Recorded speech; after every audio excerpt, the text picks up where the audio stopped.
Greetings, travellers. I am sure you've noticed the bizarre conversations which plague the tabletop RPG hobby. I have an idea for another series. Because this is mostly me throwing my garbage opinions into the mix, I will be calling this series Wizard Noises, and will refer to each as a rant. For my first rant, I will be attempting to address something which is largely unspoken but mentioned every now and then: the bullheadedness of those who play one and only one tabletop RPG. As someone who has been forever game master in the past, this can be somewhat of a challenge. The rant begins. By far the most common excuse for only playing one game, I will define current editionism as only wanting to play the most currently available game, usually the latest edition of Dungeons & Dragons. Naturally, the go-to excuses used are that it's readily available, there are enough players at the table who know the game already, and it will be easier for new players who want to enter the hobby.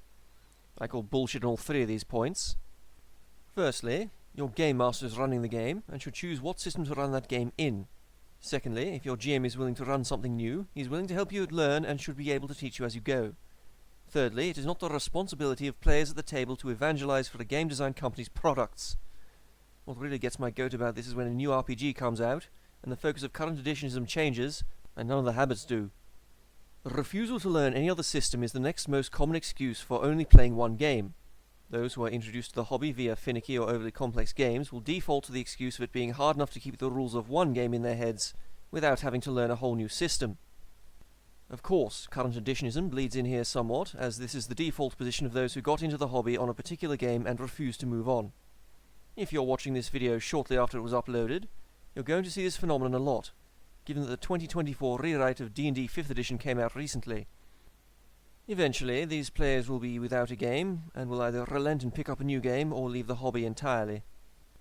When a GM runs his game, it is common for rules lawyers to pipe in and argue that his interpretation of the rules is false.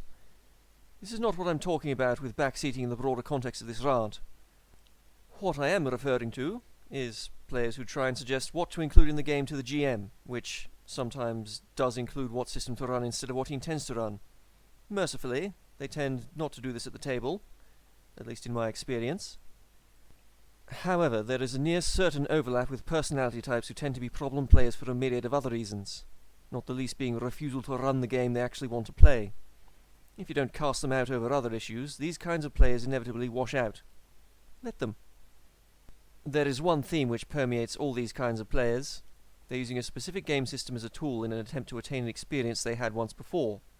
A certain teleology will result in remembered qualia, if you will. While everyone does this to some degree, and that is how we end up with our favourite games to play, there are some who have a very specific idea of what role-playing games are and insist that the only way to role-play is to play that one game. There is a Zen method to escaping this mindset. Let go. You can keep your fond memories of that campaign you enjoyed, but let go of the idea that this system is the be-all and end-all of role-playing games. Even among those diehards who played basic D&D with proficiency rules but shunned AD&D, many eventually moved on to D&D 3rd edition. Broaden your horizons, you lazy bastards. Until we next meet, fare thee well.